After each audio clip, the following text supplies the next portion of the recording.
Okay, hello everybody. Welcome to the Course Creator Community Podcast. I'm your host, Jono, and I am super excited because we've got an awesome guest on the line this week. She's also a podcast host. She's the host of the popular podcast, The Tiny Course Empire. I recommend checking that out if you don't subscribe already. A little bit about this person. She helps coaches, course creators, and freelancers start and grow an online business. She's had over 10 years experience hands-on in terms of operations and marketing for 6 and 7-figure businesses. And today we're going to be speaking about one of her specialties, which is why tiny courses under $100 are the best option for course creators. So without further ado, let me introduce the one and only Miss Cindy Bidar. Cindy, how are you?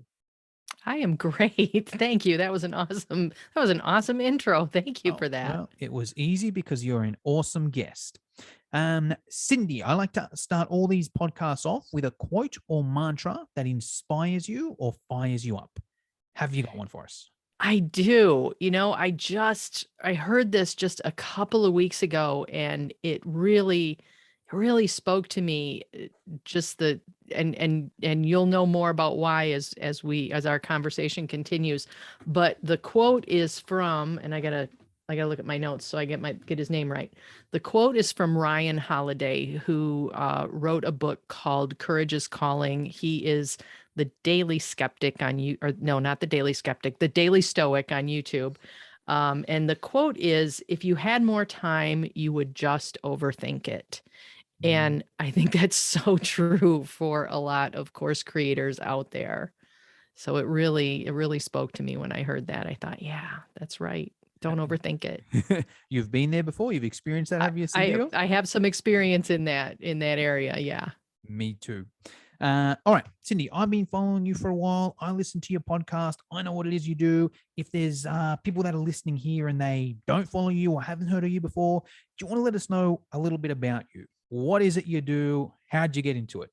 Sure.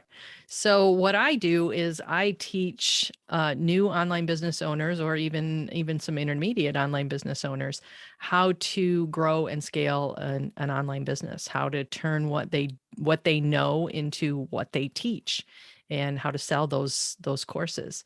I the route to this business has been long and, kind of twisty, as those things are. I didn't start out as a course creator. I didn't start out as an online educator. I actually started out online as a content and copywriter, and I did that for several years. That was back in 2008, 2009-ish. And really, I was just looking for a side hustle. I wanted something to bring in a little bit of extra money. The economy was crappy, and I worked in the automotive industry, which was even crappier. So I was looking for some extra money just in case. And it turned into a full-time gig.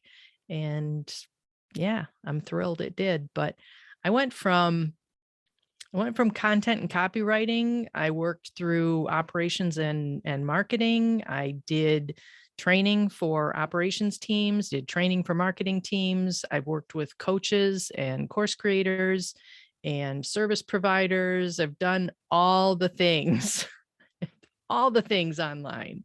I've done, course creation and email marketing and blogging and podcasting and video editing and writing, and just I have I guess you'd call me a Jane of all trades.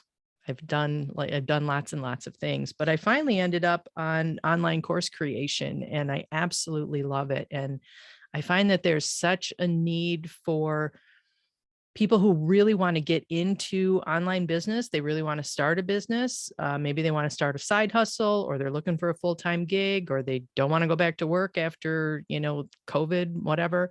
But they really don't know what's involved. They don't know how to put all the pieces together to create that online business, because there's a lot of moving parts involved, right? So I've kind of found that sweet spot where I get to help people figure out all the technology involved and all the strategies involved, and really take what they know and what they're passionate about and turn it into money, which is such a cool thing. Agree 100%. And that transitioned into what we're speaking about today, which is the tiny offer, Cindy. tiny course. So Mm. what are your thoughts on that? Why do we start with a tiny course? I'm going to hand it over to you here and start where you want to start, and let us know, if people listening, why are we going with these tiny courses? Well, I'm going to rant a little bit. I hope Please that's do. okay. Please do. I'll be taking notes here. When I used to work for coaches, online business coaches, and what I see a lot in that space is really expensive courses. Yep. We're talking 5-figure courses, Yeah. and they're making a ton of money, right? They're making millions, which is great. I mean, good for them. Love it. But I think that sets the bar really, really high, especially for somebody who maybe is just starting out or just coming into the online course space, and they look at those people and think, how can I ever pull this off? We're talking about people who have $100,000 per month ads budgets. And the average person like me, when I look at that, I can't blow $100,000 on Facebook ads this month, right? How am I gonna compete with that? Yeah. And then I started looking at, okay, what's it take to really create a course of that magnitude? What's it take to put that together? And I look at some of my friends. I have a friend who spent like 2 years putting a course together. Who has time? Who has 2 years to write a course? That's nonsense. You're going to go broke, trying to figure all of that out. And meanwhile, you're spending all of the money on things like websites and Kajabi, emails and all of that stuff, course platforms, whatever. And you're not selling anything because you're still putting this course together that you want to sell for thousands of dollars. And the other reason that I really love the tiny course model is because I just think tiny courses are so much easier to sell, right? I used to hear this thing that people would say, and people probably still say it. They don't say it to me, but they probably still say it, that it's easier to sell one $1,000 course than $110 courses. And I just don't buy that. I don't buy that at all. I don't think it's easy to sell I'll go deeper on $1,000 that course as well, right? The one that I see a lot of is like, they'll even say it's no different. It's just as easy to sell $100 course as it is $1,000 course. Yeah, that's BS. Shit. Yeah, no. I'll buy $100 course right now off my email if I like it. Yeah. $1,000, I'm gonna have to do some research. I might want to speak to you. That's just a straight up lie. Exactly. $1,000 course requires a webinar. It requires a talk with a spouse. It requires a budget. Yep. $100, I can spend $100, like you said, from an email. Yeah. Yeah, no problem. That's pocket money for a lot of people. Yeah. Right. Yeah. So it's not just as easy to sell $1,000 course, and it is definitely not just as easy to sell a $10,000 or a $12,000 course, like I see some people doing. Yeah. So, that the tiny course model just really appealed to me. And then people will say, well, but you're not going to make as much money. Well, I got news for you. Yeah. Yes, you can. Yeah. I earn a really, really nice multiple 6-figure income on tiny courses. I know a lot of people who do the same. Yeah. Well, let's spend a minute there, because let me think of how to explain this. So, yeah. Okay. Let's give a couple examples here, right? Let's say there's someone that sells a $5,000 course, right? And someone sells even just like let's say a $100 course, right? Like that $5,000 course, it's work to sell it, right? And then usually there's work afterwards as well. Usually if it's $5,000, it's not a set and forget. Usually if it's $5,000, it's like, great, you've made this $5,000 sale, but now you got to work for that person every week for the next 10 weeks or whatever it is, right? Yeah, exactly. You have to support that person as well. With a $100 course, there's nothing. As soon as you make that sale, yalla bye, it's done, right? Yeah, it's DIY. Yeah. Yeah, absolutely, 100%. And something else that people don't think of is there's oftentimes not a lot of difference between that $5,000 course and the $100 course. Now there might be some hand holding going on in a Facebook group or in, weekly calls or something, if you've got like a cohort based course going on, but a lot of those expensive courses are totally DIY. They're totally hands-free for the seller.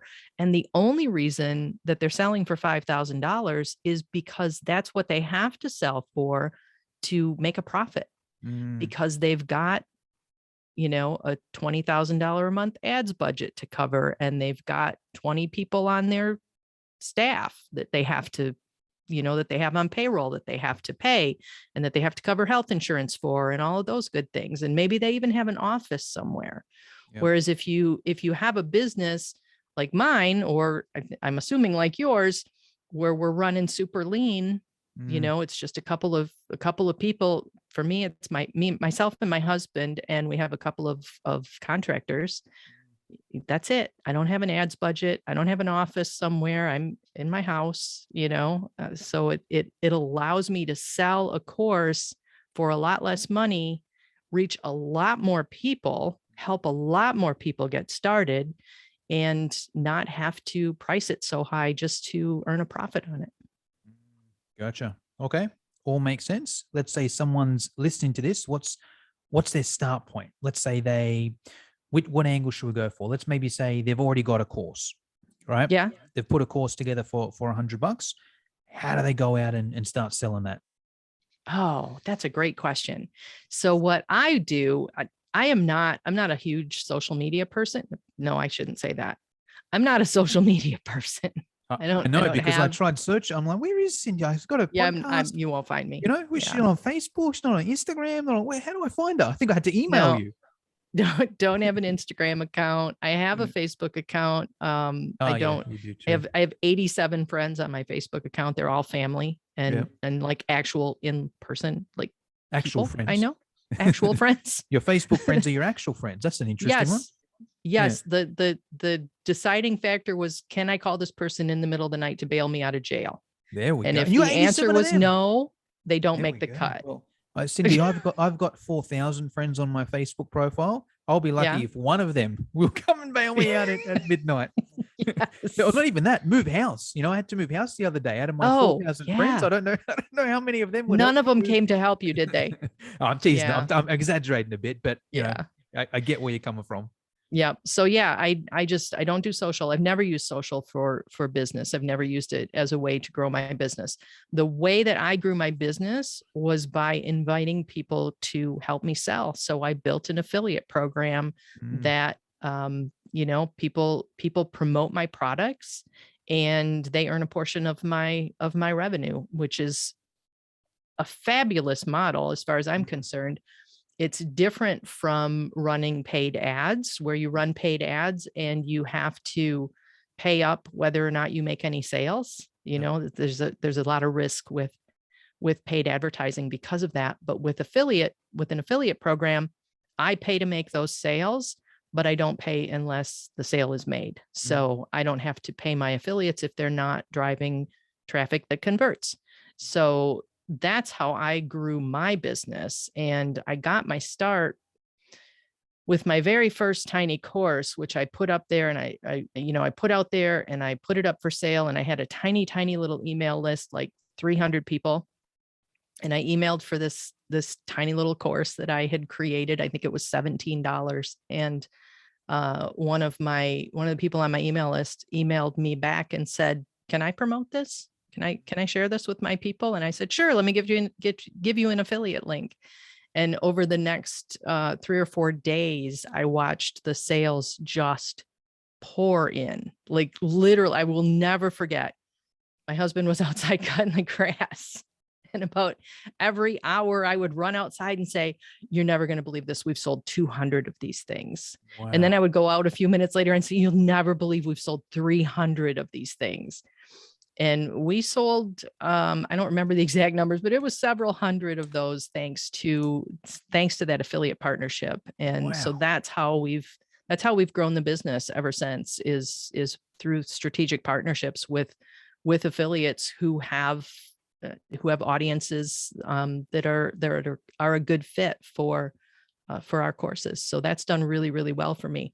Now, if you don't have an affiliate program, you might want to go the social media route. I know a lot of people who do that, who do really well with just promoting their products to their social followers. I would also say really prioritize building your email list. Mm. That is an absolute must have. And even if your list is tiny, you can be making sales to that email list. You can be making offers to them. Don't neglect the power of email marketing for sure. Well, all right. Really good points there. Let me piggyback off the social media one, and then we'll go back to the affiliate. So yeah, I think so. If you don't have an affiliate network, social media is definitely the easiest. And I love what Mhm. Cindy said there about an email list for two kind of reasons. The best part about their email list is leverage, right? You own your email list. You don't Mm. own the other platforms. And I know this firsthand. I've been booted off Facebook before. I've been booted off everything actually. So I've been Oh. booted. Yeah, I've been booted. Well, when I first started using Instagram, I didn't really know how to use it. And then there was some login issues and then I couldn't use it, So I had to Mm. start a new one. It wasn't too bad because I just started, right? But Right. still, that's an example there. My Facebook group, it was only my Facebook profile, sorry, a couple of years ago. I used to have on there, my name was Jono Jay-Z Petrohilos because that was my nickname, Jay-Z, Mhm. right? And then I went on Facebook one day. They're like, hey, someone's reported you for impersonating a celebrity. You need to update your ID with this exact name if you want your account back. I don't have any ID that says Jay-Z on there. So I lost Wow. my personal Facebook profile, but it was no dramas because I started again. I already had an Yeah. email list. I had a group as well, which helped. So it's like Yeah. I've got an email list and then I've got a group. So I just created a new profile, joined that group and said, hey guys, I lost my account. Just add me on this one. But still, that stuff happens. I know heaps of people that have had Mm. pages and ad accounts blocked as well. But it's Yeah. like, even if that happened to me, it wouldn't be a drama because I got this email list. So it's like, okay, cool. I'll get booted off that. No dramas. I got this email list. I'll just start a new page or a new group or whatever it is, right? So, yep, that's important. And the affiliates. All right. So with you, Cindy, you had someone, you just emailed out and someone said, hey, I'll do it for you. Is that how yours started? Yeah, I was lucky enough that before I kind of went off on my own. I guess I skipped this part when I was talking about how I got started, but I did freelancing for years. So I worked for other coaches. I worked for course creators. I worked for product sellers. That was my niche, online businesses. I worked for them behind the scenes. I managed their email marketing. In some cases, I managed their Facebook ads. I managed their websites and their course platforms and all of that stuff. I was the tech person behind all of that stuff. So I had a lot of contacts when Mm. I was getting started. So I knew some people that I could call on and say, "Hey, I'm creating these courses. I'd love to have you as an affiliate." So I did have a leg up in that way, but that's not to say that that's a requirement, because affiliates, serious affiliates, and I consider myself to be one of them, I'm a serious affiliate marketer, are always looking for new things that they can promote, for quality products that they can promote. And even if they're competing products, to be honest, affiliates are always looking for things that they can share with their audience. So Well, it's not difficult to find affiliates to promote quality products for sure. well, I think there's a couple things there. I think like that shows the power of networking as well.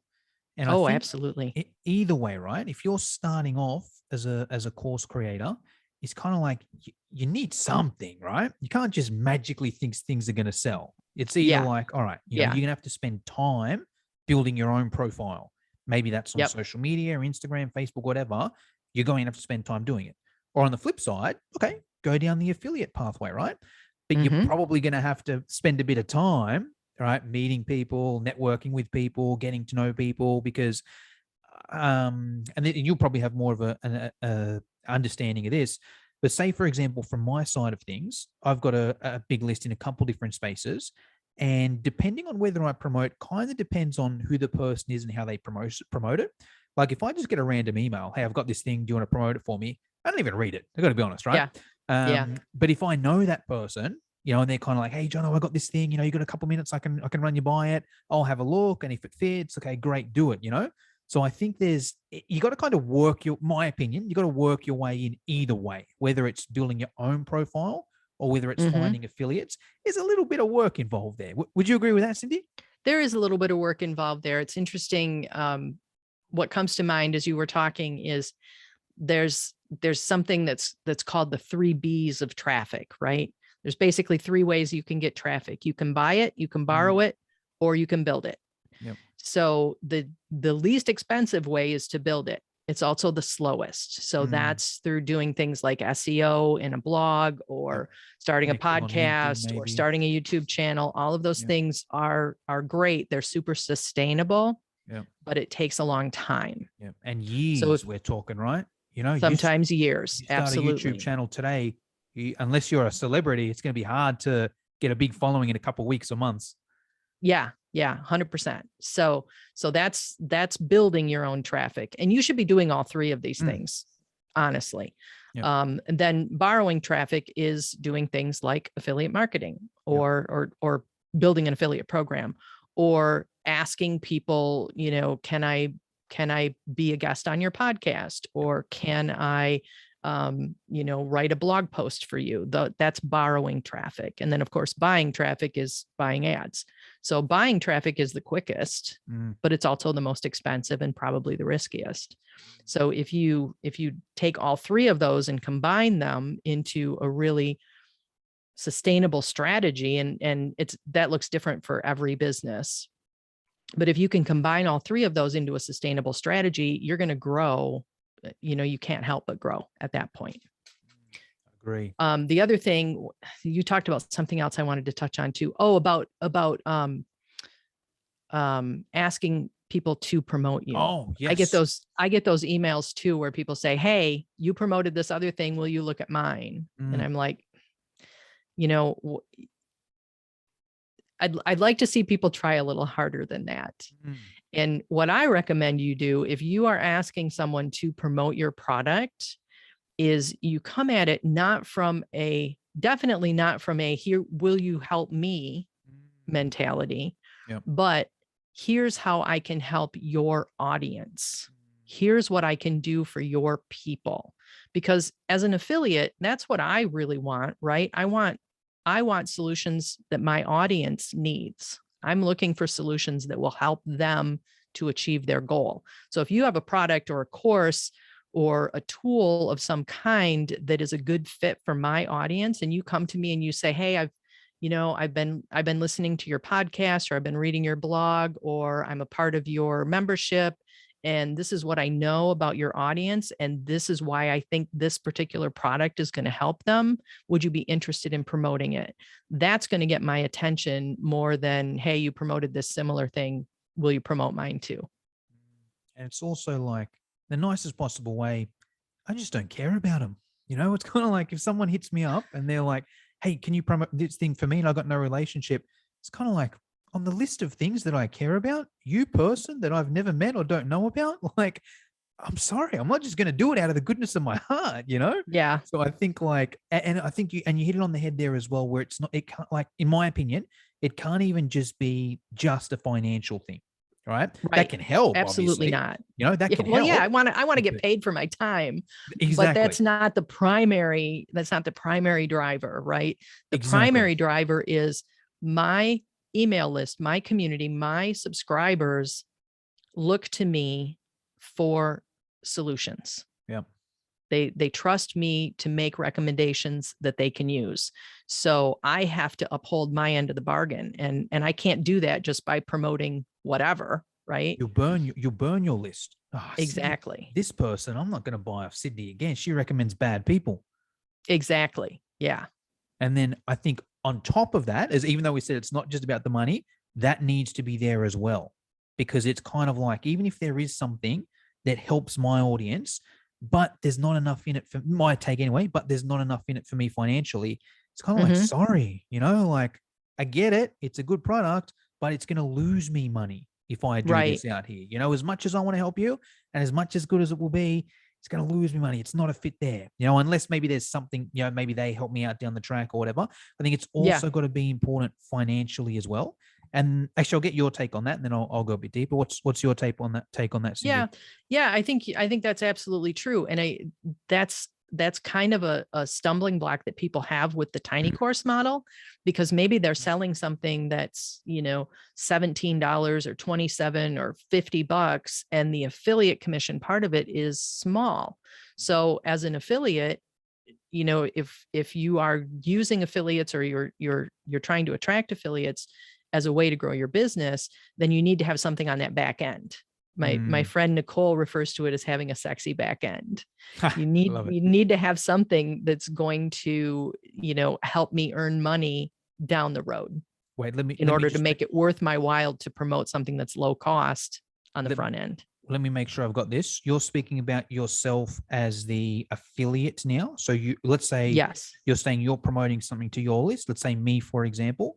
And actually, let's spend a minute here. Let's say I've got a course that's $50, right? Let's call it $50, and you're going to promote it to your list. What split does that usually look like? In the digital course space, that's usually 50-50. Awesome. Cool. And with that, are you saying like, if you're going to promote my $50 course, I need to have something on the back end as well, so you get 50% off that too? Or are you saying ideally? Yeah. Gotcha. It's not your back ideally. End. It's not like you buy from me and then you've got a back end that you can. It's my back end that you need as well, right? Correct. Yeah. Gotcha. So I'll give you a real world example of that. My affiliates promote my courses. They earn 50% of any sale they make. But on the back end of my courses, I have an offer to join my membership. Gotcha. So when they sell a course and that person then becomes a member, then they're also earning 50% of every monthly payment that comes in. Gotcha. Love it. So that's super appealing for my affiliates, because they only have to make the sale once and they keep getting paid, which is awesome. I love that. Now, I'm not saying that to get started with affiliate programs, if you've got one course out there, I'm not saying that you can't make that work. I don't want people to think, oh, I have to have, got to have 6 courses and a membership, and I've got to have all of this stuff, or no affiliate's going to ever talk to me. That is not true at all. I promote things all the time that I'm earning, $10 on or whatever. And a lot of times I do it just because I think it's an amazing resource that my subscribers really need to have. Yep. So it's a balancing act, right? It's not always about the money, and it's not always about just what it is for the subscriber. Ideally I want to have both. Love it. And I'll just I think if, as a course creator, if you're creating a tiny course, if you can do that, if you can provide that, you're giving your affiliate partners, some kind of decent return on their time investment, and you're giving their subscribers, good, valuable information. I think that's perfect. That's a perfect place to start. I love it and agree. And I just want to spend a minute on the 50%. So I've been in the digital space for a while, so I know that's quite a fair split, and it's kind of accepted these days. If you're in the digital world, it is what it is. Obviously, if there's some coaching involved, okay, then it changes a bit. And obviously, if there's a physical product, there's shipping or whatever. But if it's a digital, it's pretty much a 50-50 split. And I found early on that was a hard concept for a lot of people who was from the creator side of things. If someone was a course creator, they're like, hold on, I'm giving you 50%. This is all me. Why should I get? And there were people that would be like, hey, if you sell this, I'll give you 10%. And I'm kind of like, sorry, why would I do that? Why would I do that? It's just like, I got my own products and I can make 100%. Why would I do yours for 10? There's no point, If there's 50, okay, now we're kind of talking. So I think that's a important thing. If you're listening to this as a course creator, it is what it is. And also, in my take, it's a very fair deal, because it's like, from the creator side of things, you're getting in front of people that you would have never otherwise got in front of, essentially for free. Yeah, you're giving 50% away, but only if they sell. And as you mentioned, okay, you don't want to do that? Great. Go and spend a couple years building your YouTube channel and make absolutely $0 for 2 years, right? Or go and throw that money on Facebook ads. Maybe you make it back. Maybe you'll make sales. Maybe you won't. Exactly. Yeah. I talked to That's a really interesting point, because I used to have a client that I had this argument with all the time. He was like, why would I pay somebody 50% of my sales? Mm. You're paying 50% of sales that you make. These are sales you would not otherwise have made. Mm. So you can keep 0% Yeah. of, Zero. or you can keep 100% of zero, Yeah. or 50% of what the $100 affiliates or bring whatever. in. Yeah. Exactly. But I just had a conversation with someone the other day who is using Facebook ads to sell her course, and she's actually doing really, really well with it. Mm. And she's making sales on Facebook, which I found surprising. She's like some Facebook ads prodigy or something, I think. Mm. But she's making sales. But she said her ads expense is about 40%. Yeah. So in other words, for every $100 that she sells, she's spending, for every $100 she sells, she's spending $40, giving $40 of that to Facebook. So it's not a big stretch to give $50 or 50% to an affiliate. And in a lot of ways, I think it's better, because the affiliate is more likely to make sales than an ad to cold traffic, because the affiliate already has a relationship with those people.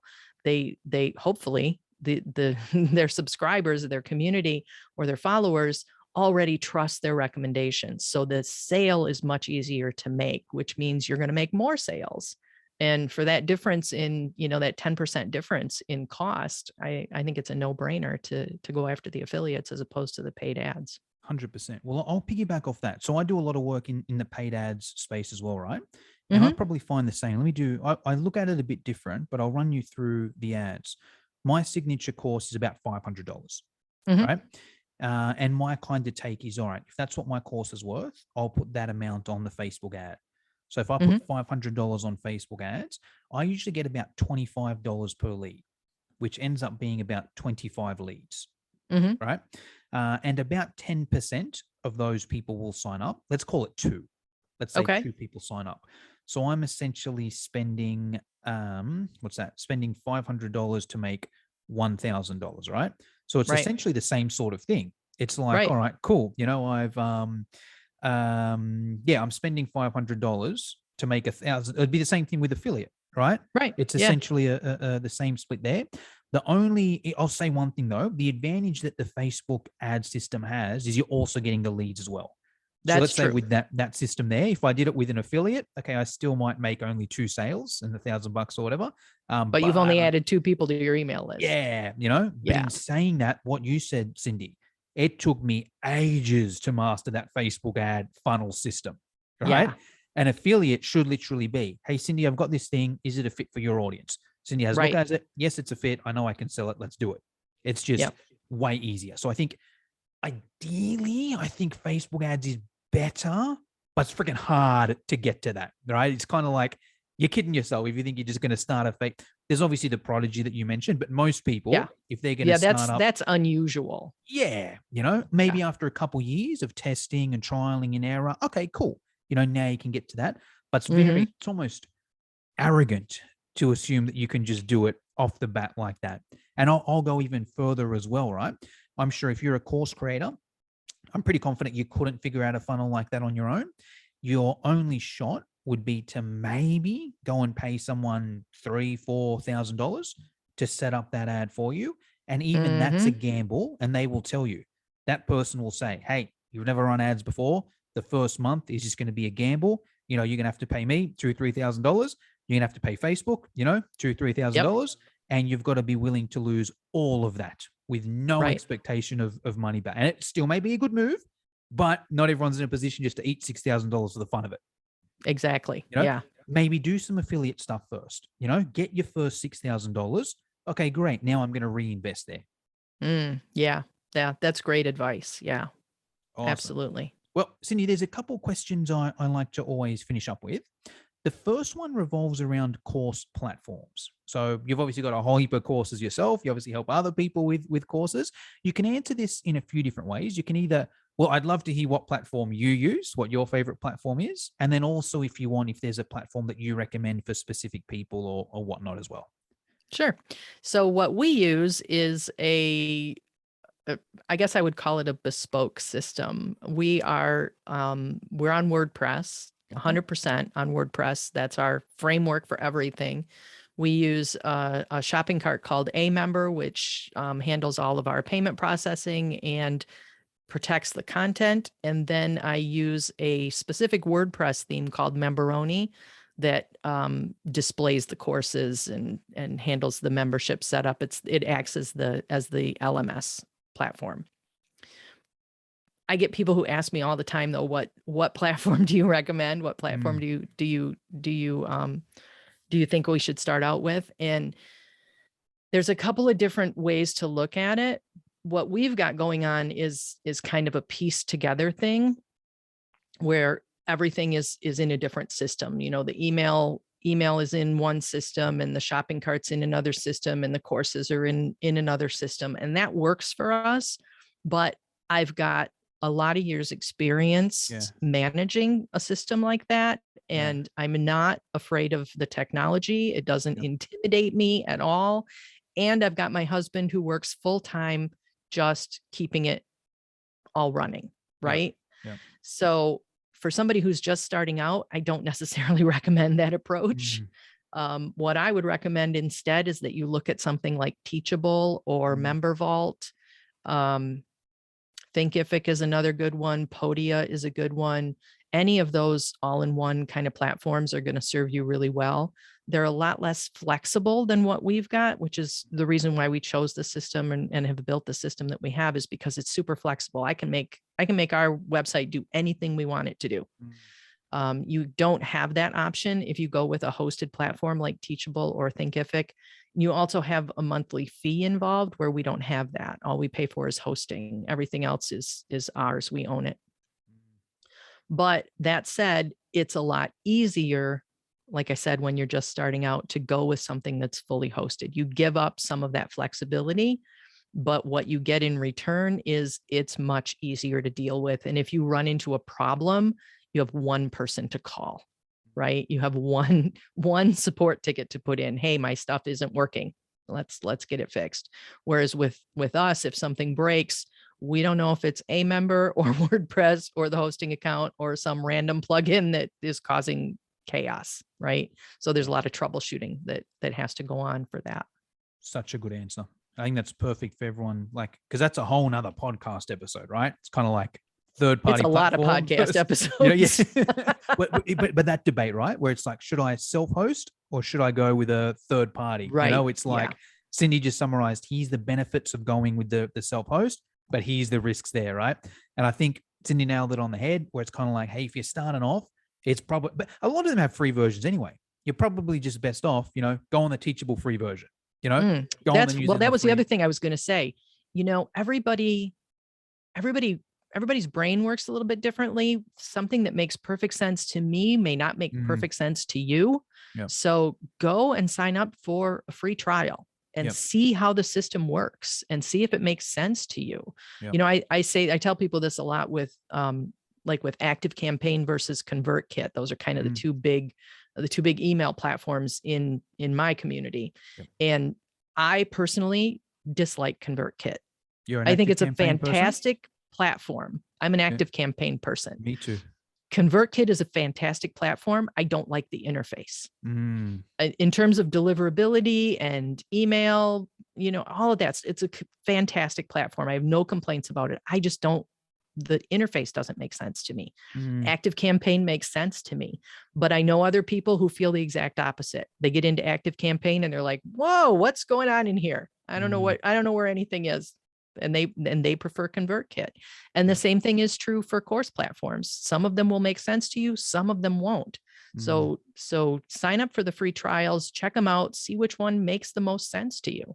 Yeah. And even with that, it's kind of like, especially if it's the first time you're doing it. And I don't want to get too off topic here, because there is an advantage in just saying, right, I'm just going to pick Teachable and go with it.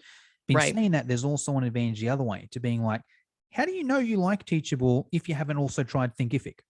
That's true. So it might be like, all right, let me get a free trial. That's very true. And I'm not recommending everyone try 10 different ones and try all of them and see what works best. Like sometimes it's better just pick one and go. But it No, might be we like, need to go back to that quote that I said at the beginning. If you had yeah, more time, you'd just overthink it. yeah, Don't overthink it. exactly. But I guess to balance it out a bit, maybe it's like, right, do one course on Teachable. Now you know how that works. For a bit of fun, if you got a bit of time, okay, do your next one on Thinkific. Now you've got something to compare, and you might say, Yeah. you know what, Teachable was way better. I'm all in there. Or wow, this is way better. I'm going over here. Yeah, absolutely. Totally Awesome. agree. Awesome.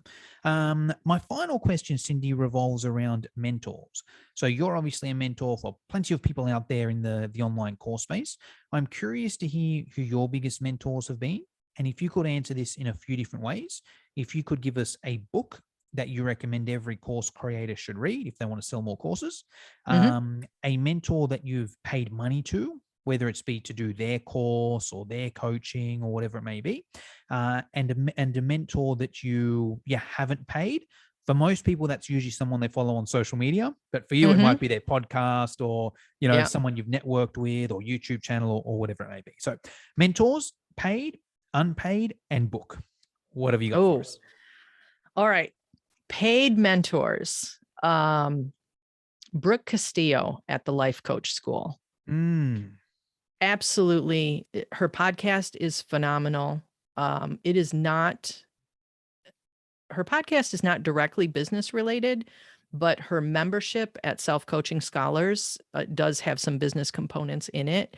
I paid for that for several months, and it was just an incredible value in terms of mindset. And that's something that I've been working on in earnest for a couple of years now. And it was a big, big help to me. And I think it's really important for anybody. It's important for everybody, but it's especially important for people in business to get their mindset straight, right? So the Life Coach School was a huge, huge help to me in that way. Unpaid mentors, I think I'm going to have to go with Amy Porterfield. I've been following her for years, and I think she's doing phenomenal things. I think her podcast is an amazing resource. Her podcast is like an entire training on how to run an online business. Just go back and listen to all 10 years of her podcast, and you're good. I think she's amazing. She's the most popular answer for that question. Is she really? Yep.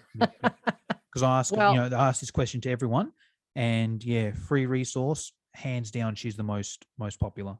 Amazing. Someday I'm going to be the most popular answer. There we go. Just saying. Yeah, won't surprise me. In terms of books, I'm going to have to go. I read a lot of books. I think right now I'm going to recommend Deep Work by Cal Newport. Oh, I think I haven't read that. He's a little bit different take. He's not really business focused, but he is saying important things that business people need to hear about being more focused in their work, about being less distracted in their work so that they can get important things done, like creating courses instead of spending all day shooting Instagram reels or whatever it is you do on Instagram. So I think that's a really good book for online business people to read for sure. Just added it to my wish list then, so I'll check that out. I think I've read another one of you. I've heard that name. Has he got another popular book? He has a more recent book out called A World Without Email. I don't know. He also has a podcast that I really have been enjoying lately. I'm sure you've heard of him. He's been around for a few years. Yeah, I'll check out his Be So Good They Can't Ignore You. Have you read that one? I have not read it, but yes. Yeah. I think that's one of his as well. Yes. Awesome. Which actually comes from a Steve Martin quote. The comedian. Yeah. Oh, yeah. Shit. Okay. Yeah, that's his quote. That's he was asked how to get a foot in the door in Hollywood, basically, and he said, "It's easy. Be so good they can't ignore you." That's awesome. And really, that's a really good quote for online business people too. Just 100%. Be so good they can't ignore you. Well, I remember I bought the book for the title. I can't remember the book. So I either didn't like it or, or didn't have an impact, but the Yeah. title still gets me every time. I'm Yeah. like, that is a good title. Yeah. Excellent quote too. Exactly. Awesome. All right, Cindy. Well, hey, that's all we got time for today. I'm sure there's going to be a heap of people listening to this, watching this, that are like, all right, this woman is awesome. I want to follow her. I want to, to hear more about what she does. We know you're not on social media. So where's the best place we can follow you? The best place to follow me is on my podcast at tinycourseempire.com. Awesome. I'll put those links down below. Cindy, that's all we got time for today. Anything I should have asked you but forgot to, or anything you want to finish us off with? Ooh, I can't think of anything that you didn't ask that you should have. I think I would just like to end by encouraging anybody who's listening to this to go create that course. Don't overthink it. Just do it. That everybody, we all know things, we all have knowledge, we all have skills that other people will pay to learn. And if you're not putting yourself out there, if you're not putting that content out there, then you're doing a disservice to the people who need to hear from you. So I want to encourage everybody to go create that course that you've been thinking about. Don't overthink it. Awesome. Love it. All right, Cindy, thank you very much for your time. Thank you. It's been a pleasure.